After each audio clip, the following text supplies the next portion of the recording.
admiraban a este poeta que no tenía el Nobel. Sin embargo, nuestros poetastros, que no se ríen de sí mismos, sino de todo el mundo menos ellos, siguen sin hablar de Frost.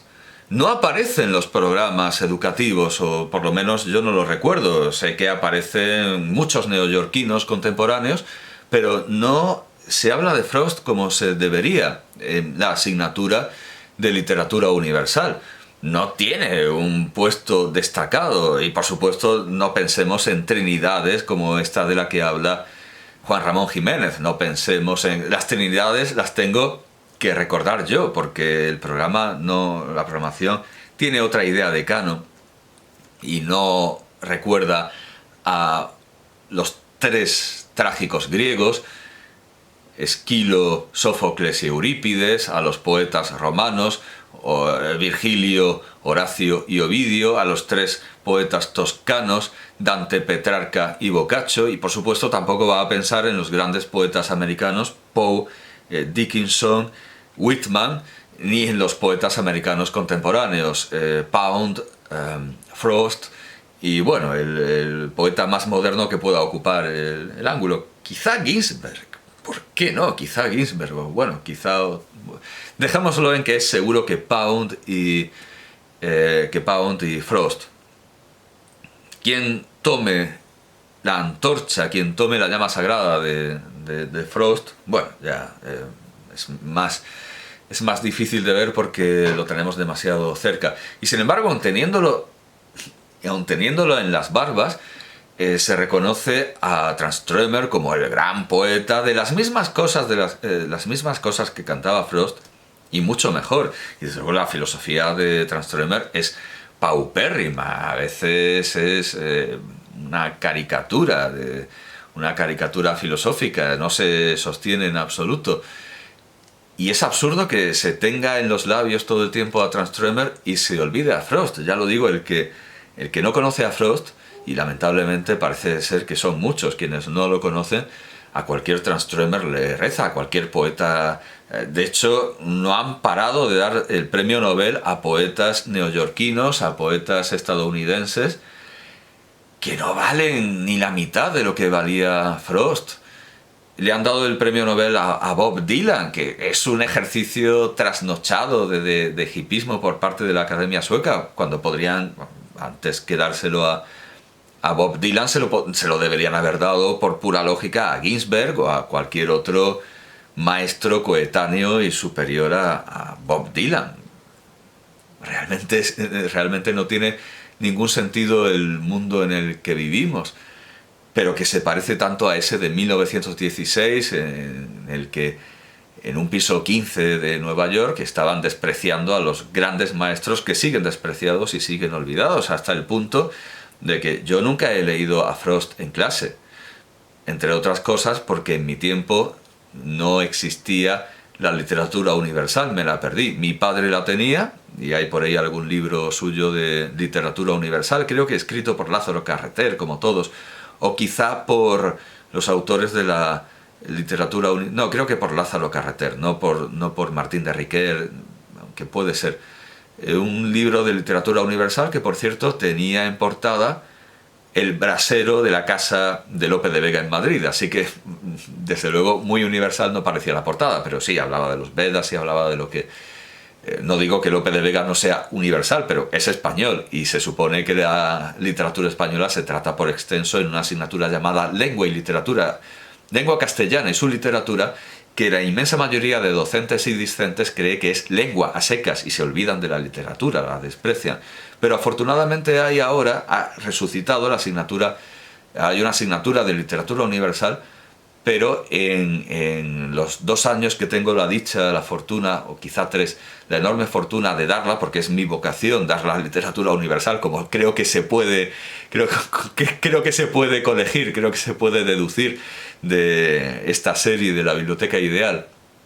Pues en los años que llevo dando literatura universal no he visto aparecer por ningún lado el nombre de Robert Frost, y se ha aparecido, de manera muy, muy secundaria. Si no fuera por mí, mis alumnos no conocerían a Robert Frost, aunque es cierto que nunca me da tiempo a dar a Robert Frost, porque doy 1 hora a la semana. Estoy supliendo esa carencia precisamente con esta exposición, con estos vídeos, que quien quiera los verá, y quien no quiera, espero que por lo menos quiera leer a Robert Frost. Si no me quiere escuchar a mí, cosa que entiendo y veo perfectamente comprensible, y a Juan Ramón Jiménez sobre Frost y a Octavio Paz sobre Frost, que lea a Frost. El caso es que mi contacto con Robert Frost y mi descubrimiento de que era un poeta como la copa de un pino o de los árboles que haya en Vermont,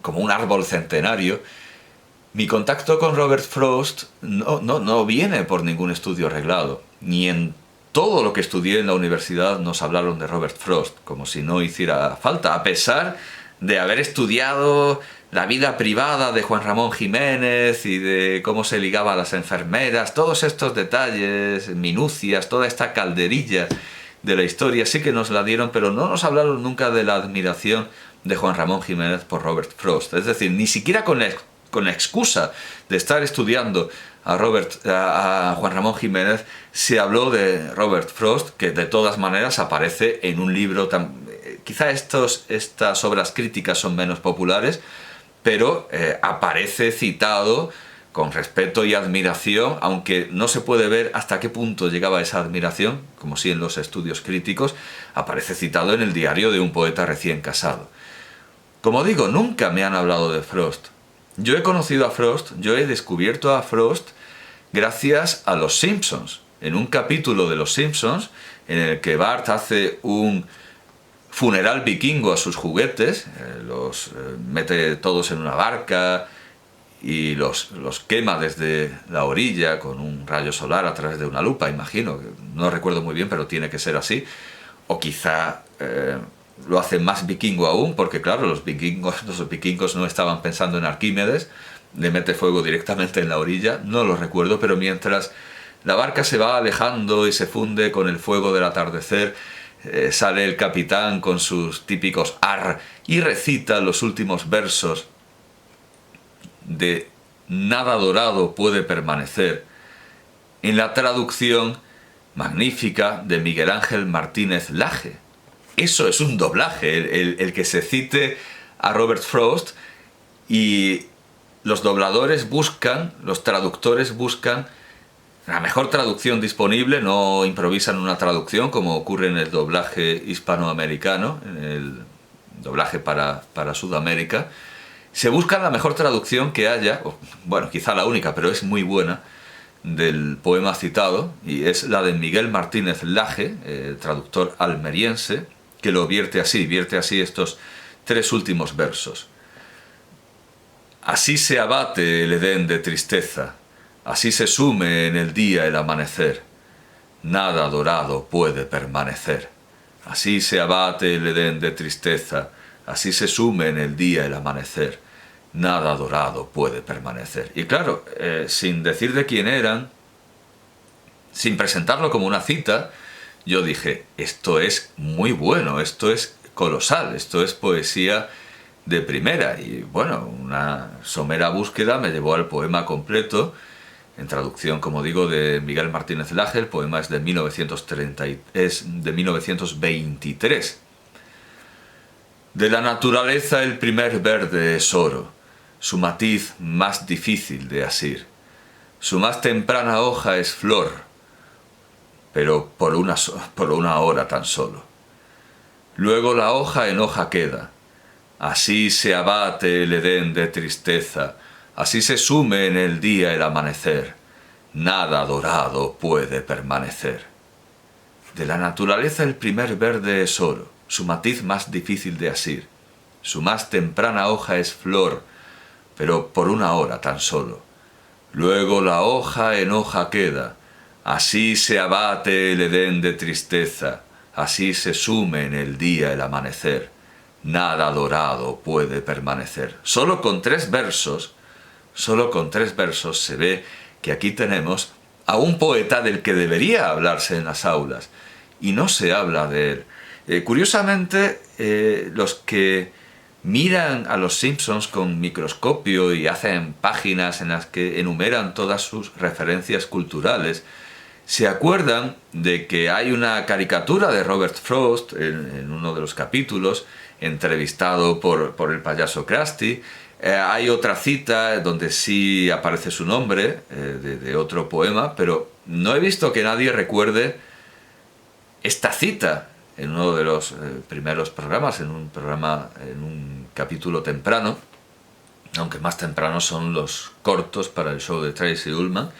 Y aquí, y no es la primera vez que esto ocurre, aquí los españoles podemos trabar contacto con la mayor belleza generada por los Estados Unidos gracias a la televisión, de una manera completamente fortuita. Aparecen en los Simpsons estos 3 versos y yo puedo tirar del hilo, porque si tuviera que tirar del hilo por lo que me enseñaron en el instituto o en la universidad, iba listo. No conocería a Frost como todos estos que le rezan a Tranströmer y a los poetas neoyorquinos actuales. Y bien, me he podido hacer con este volumen de la Biblioteca de América, Library of America, Frost, poemas reunidos, prosa y obras de teatro, porque se olvida que Robert Frost también es un dramaturgo y un epistológrafo, y bueno, vemos el clásico envoltorio de los libros de la Biblioteca de América. Es caro, desde luego, pero procede con cierto lujo, muy parecido, desde luego, a la biblioteca Everyman para todos, pero esto no es tan para todos, es un poco más caro. Bueno, tiene su cintilla, tiene todos sus lujos. Bueno, pues desde luego el modelo es el de la biblioteca de Everyman, en todos los, incluso en la tipografía. Bueno, pues contiene los poemas completos hasta 1949, In the Clearing, poemas que se salieron de la colección, las obras de teatro y lecciones, ensayos, cuentos y cartas, editado todo por Richard Poirier y Mark Richardson. La Biblioteca de América, 1995, y está dedicado a la memoria de James Merrill. Yo creo que es el volumen más completo que se puede tener de la obra de Robert Frost, pero hay algo que no les perdono, hay algo que me parece verdaderamente lamentable, que es que no están los grabados de Lankis, que se hicieron expresamente para la obra de Frost y que forman un conjunto con la obra de Frost. Las primeras ediciones con grabados de Lankis están diseñadas, diría yo, para ser siempre editadas así. Hay una cohesión, hay una imbricación perfecta entre los grabados de Lankis y la poesía de Frost, y me parece un crimen imperdonable, bueno, solo perdonable porque aquí se contienen las obras de teatro y en la mayoría de las colecciones de poesía no, se contiene la prosa. Es meramente disculpable, pero de una manera muy ligera, el que no estén los grabados de Lankis. Me parece un despropósito y un disparate. Por supuesto que tendré que hacer una entrada, tendré que hacer una presentación de Lankis, y lo haré, y mandaré a archive.org para ver los enlaces a las obras digitalizadas de Frost con los grabados de Lankis. Me parece un absurdo porque no suponía ningún coste añadido, imagino, vamos, quizá un coste por derechos de autor, que tampoco creo desmedido y excesivo. A la impresión no le supondría ningún coste, porque son grabados en blanco y negro y no cuesta nada reproducirlos. Me parece un despropósito hacer una edición tan completa, tan de lujo de Frost, y no incluir los grabados de Lankis. Pero bueno, al margen de los grabados de Lankis que no están, lo que contiene, o sea, sabemos lo que no hay, los grabados de Lankis, el volumen contiene un índice de muchas páginas. El índice además empieza en la página, el índice, bueno, pero este es el índice de títulos, no, yo quiero el índice general. El índice general No, bueno, no hay más remedio. Es el índice de títulos alfabéticos. No, pero tiene que haber un índice general, que creo que es este, porque veo aquí clasificado, sí, veo los libros, Norte de Boston, que está ilustrado por Lankes, al igual que New Hampshire, está ilustrado por Lankes, y aquí no. Bueno, en fin, pues hay un índice general, no, pero tiene que haber un índice general, supongo que al principio quizá. Bueno, el índice general termina perdón, el índice de títulos termina en la página 1036. O sea, esto parece un volumen liviano, pero tiene 1036 páginas. 1036 páginas de Frost. Al principio estaba el guión. Bien, A Boy's Will, North of Boston, sin las ilustraciones de Lankes, Mountain Interval, New Hampshire, West Running Brook, A Favorite Range, A Witness Tree, Steeple Bush, and afterward A Mask of Reason y A Mask of Mercy. Estos son los poemas completos hasta 1949. No me digan que luego hay un índice interno al final de los poemas. The Clearing. Pues sí, hay un índice después de esto es como un pequeño, esto es como un libro, los poemas hasta 1949. Luego vienen los poemas no recogidos, no coleccionados, entre los cuales está precisamente el poema del que le habla a Octavio Paz, La Noche Triste, así en español, con el título en español.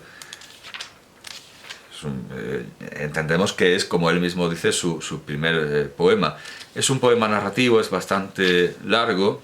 La primera sección es Tenochtitlan.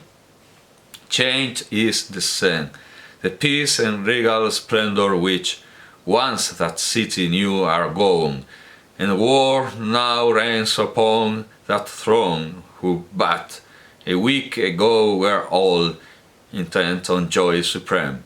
Cries of the wounded break the stillness of the night, or challenge of the guard. The Spaniard many days besieged within the place, where kings did rule of old, now pressed by hunger by the all relentless foe. Looks for some channel of escape. The night is dark, black clouds obscure the sky. A dead calm lies over all, the heart of one is firm. His mind is constant still, to all his word is law. Cortés his plan hath made, the time hath come.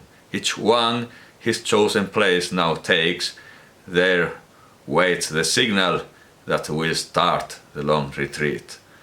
Perdón, como siempre, por mi pronunciación, simplemente quería hacer notar la hispanidad, el vínculo hispano con este grandísimo autor, y no es el único, desde luego, está vinculado a una tierra que, como digo, lo olvida absolutamente en sus programas. En España no nos acordamos de Frost, nos acordamos de una plétora de nuevos autores, de autores como los del piso 15, pero no nos acordamos de Frost.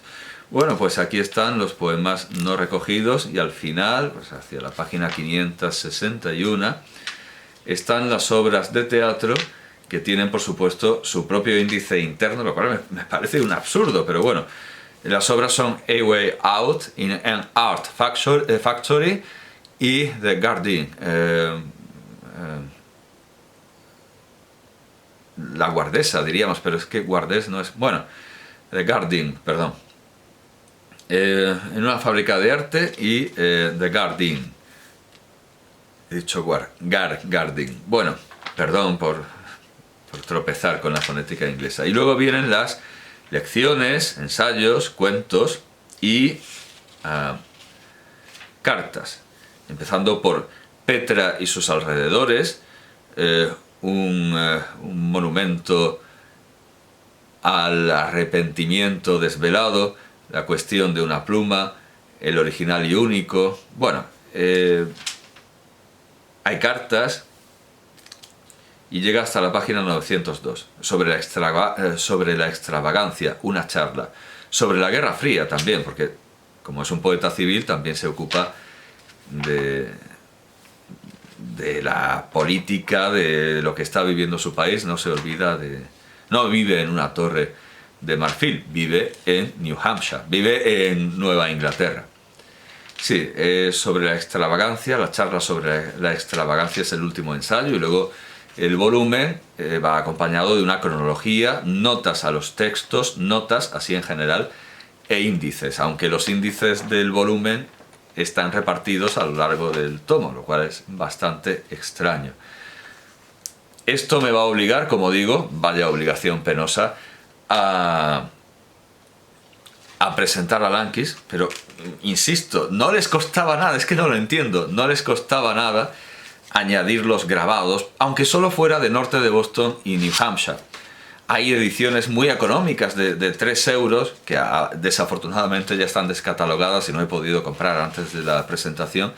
Había ediciones de 3 euros con los grabados de Lankis de New Hampshire. Realmente no entiendo que ha podido llevarlos a una decisión así. El volumen tiene 1000 y pico páginas. No van a decir, no, es que esas no cabían. Tiene 1036 páginas y, y además las últimas contienen la lista de los títulos de la Biblioteca de América, que de todas maneras aparecen impresos en el interior de la sobrecubierta. Es decir, es que ni siquiera hacía falta dedicar papel a esto, porque ya están los títulos en el interior de la sobrecubierta. Aquí están los títulos de la Biblioteca de América. Bueno, para mí resulta completamente incomprensible. Quede como complemento necesario e imprescindible, sin el cual no podemos dar un paso, como complemento de la presentación de la obra de este poeta monumental, de uno de los más importantes poetas del siglo XX y uno de los últimos poetas clásicos. Después de, claro, en el siglo XIX lo es Verlaine, en el siglo XX, desde luego, un poeta clásico que se puede paragonar con Verlaine, un poeta clásico y universal, no solo de Estados Unidos, es, sin duda alguna, Robert Frost. Y solo los poetastros pueden despreciarlo, porque ya hemos visto que Ginsberg no tiene nada que decir contra sus jambos y sus metros, porque la dicción es tan poderosa como la de Pound, que lo admiraba, a la vez que Ginsberg toma como maestro a Pound, aunque esto se suela callar. Solo los poetastros pueden no rezarle a Frost y rezarle a cualquier otro santo del día.